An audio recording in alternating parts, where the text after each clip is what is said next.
अस्सलाम वालेकुम फ्रेंड्स, मैं हूं जवेद इकबाल। वेलकम करता हूं आपको अपने चैनल नेशनल बर्ड फार्म के अंदर। दोस्तों, आज मैं आपको जो डव के जो नेस्टिंग मटेरियल होगा उसके बारे में बताऊंगा कि मैं कौन सा नेस्टिंग मटेरियल यूज़ करता हूं इनके लिए। आपको मैं घोंसले भी दिखा देता हूँ। इसके अंदर आप नेस्टिंग मटेरियल देख सकते हैं, कौन सा मैं यूज़ करता हूँ वो आपको बताऊँगा। दोस्तों, अगर इससे पहले अभी तक आपने मेरे चैनल को सब्सक्राइब नहीं किया तो सब्सक्राइब भी कर लें और साथ वाले बेल आइकन को लाजमी प्रेस करें ताकि मैं जो भी वीडियो अपने चैनल पे अपलोड करूँ वो हमेशा नोटिफिकेशन के ज़रिए आपके पास पहुँचती रहे। चलिए स्टार्ट करते हैं। ये देखें दोस्तों, ये खजूर के पत्ते हैं। इसके मैं अभी जो है नेस्टिंग मटेरियल बनाऊंगा वो आपको दिखाऊंगा। ये देखें, ये बहुत ही अच्छा डाव के लिए ख़ास तौर पर। ये देखें, इसके मैं छोटे छोटे टुकड़े कर लूँगा, वो इनको डालूँगा, वो इनका बेस्ट यानी कि नेस्टिंग मटेरियल बनेगा। ये बहुत खुश्क होता है और इसमें ना तो चिमटियाँ इसके अंदर आती हैं। अगर आप जो गरी का जो फॉल होता है वो यूज़ करेंगे तो उसमें चिमटियाँ वगैरह आ जाती हैं। इसके अंदर कुछ भी नहीं होता। ये देखें, जो इनके चेक्स निकलते हैं उनके लिए भी अच्छा होता है। ये इस तरह मैं इसको काट के दूँगा, लेकिन आपने ये साफ नहीं डालना, जब इसको सूख जाए फिर आपने डालना है। अभी आपको दिखाता हूँ किस तरह यूज़ करना है। ये मैंने कुछ अर्सा पहले तोड़ लिया था, मैं सुखा लिया था इसको धूप के अंदर। अब मैं कोशिश करूँगा आपको दिखा सकूँ। चलिए आपको दिखाता हूँ। जो मैंने कुछ दिन पहले इसको तोड़ा था और मैंने उसको सुखा लिया है। आपने कोशिश करनी है सूखा डालना है, इनके लिए ज़्यादा बेस्ट होगा। ये देखें दोस्तों, ये कुछ अर्सा पहले मैंने तोड़ लिया था इसको सुखाने के लिए। ये मुकम्मल तौर पर सूख चुका है। ये देखें, ये मैं इसका नेस्टिंग मटेरियल बनाऊंगा। इनके लिए बहुत ही अच्छा होता है। ये देखें, नरम होता है, ज़्यादा सख्त भी नहीं होता और ये इनके जो चेक्स निकलते हैं उनको भी ये ज़्यादातर ज़ख्मी नहीं करता है। इनके लिए बेस्ट होता है। चलिए किस तरह डालना है वो मैं आपको बता देता हूँ। ये देखें, सबसे पहले आपने इस तरह एक पत्ता तोड़ना है, इसको बिल्कुल बारीक इस तरह करना है।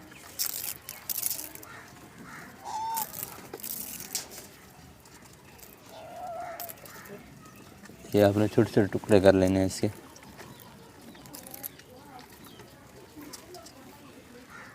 ज़्यादा मोटे नहीं होने चाहिए, बिल्कुल बारीक होने चाहिए ताकि जो डावे वो आसानी से उठाकर अपने घोंसले तक ले जा सके।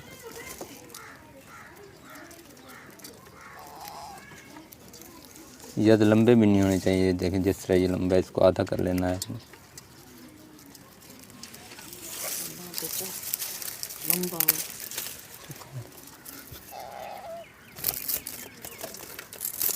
ये देखें,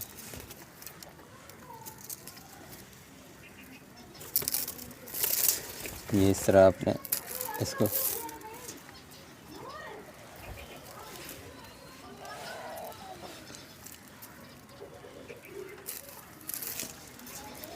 ये देखें, ये एक घोंसले के लिए काफ़ी है। ये घोंसले के लिए बहुत ही कम ये यूज़ करते हैं, इसलिए मैं तकरीबन 5 से 7 घोंसले हैं, इसलिए मैं 5 से 7 को बना रहा हूँ, आपको दिखा रहा हूँ।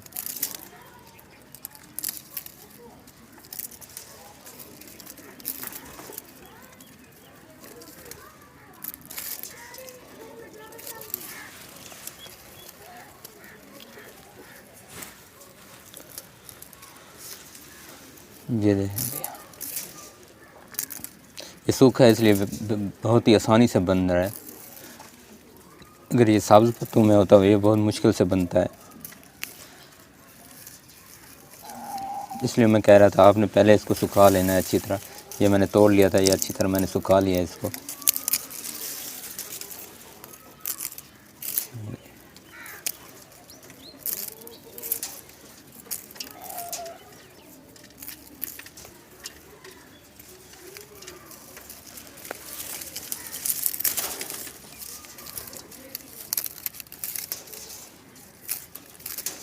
पिछली वीडियो में मैंने आपको जो ब्रीडिंग प्रोग्रेस दिखाई थी उसमें आपने चेक किया होगा, जो डव ने एग्स ले कर रखे हैं, इन्हीं के ऊपर ये एग्स ले कर रखे हैं। मैं और कोई चीज़ इस्तेमाल नहीं करता इनके लिए, मटेरियल के लिए, बस यही यूज़ करता हूँ और मैं तकरीबन 2 साल से यही यूज़ कर रहा हूँ। आपने मेरी पिछली वीडियो में भी देखा होगा किस तरह मैं इसको यूज़ करता हूँ। ये एक बात और आपने याद रखनी है, ये आपने घोंसले के अंदर नहीं रखना, ये आपने नीचे ही फेंक देना है, ये खुद ही उठा लेंगे। अगर आप खुद बना देंगे तो ये उसके ऊपर नहीं बैठेगी बल्कि उसको तोड़ देगी। ये खुद ही घोंसला बनाते हैं, मैं तो इसके नीचे ही फेंक देता हूँ, ये खुद ही घोंसला बना लेती हैं।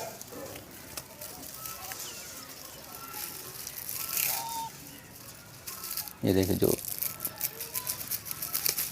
दो बड़े मैंने उसको आधे कर लिए, इसको उठाने में आसानी होगी। ये अब मैं इसको इसके अंदर डालने वाला हूँ।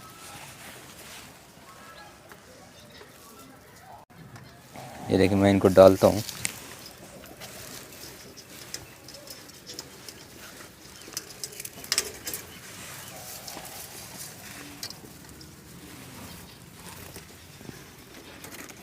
ये मैंने डाल दिया, ये उठा के अभी घोंसलों के अंदर रखना स्टार्ट कर जाएंगे।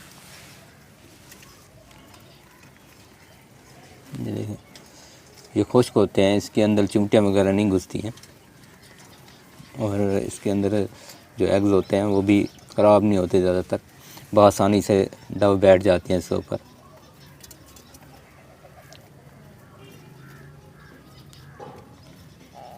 ये अभी सुबह तक ये उठाकर ऊपर ले जाएंगे।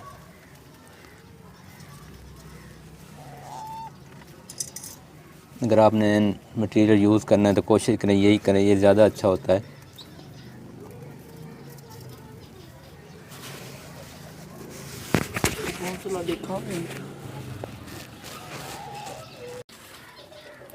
दोस्तों अगर मेरी वीडियो आपको पसंद है तो मेरी वीडियो को लाइक करें, शेयर करें और इससे पहले अभी तक आपने मेरे चैनल को सब्सक्राइब नहीं किया तो सब्सक्राइब भी कर लें और साथ वाले बेल आइकन को लाजमी प्रेस करें ताकि मैं जो भी वीडियो अपने चैनल पर अपलोड करूँ हमेशा नोटिफिकेशन के ज़रिए आप तक पहुँचती रहे।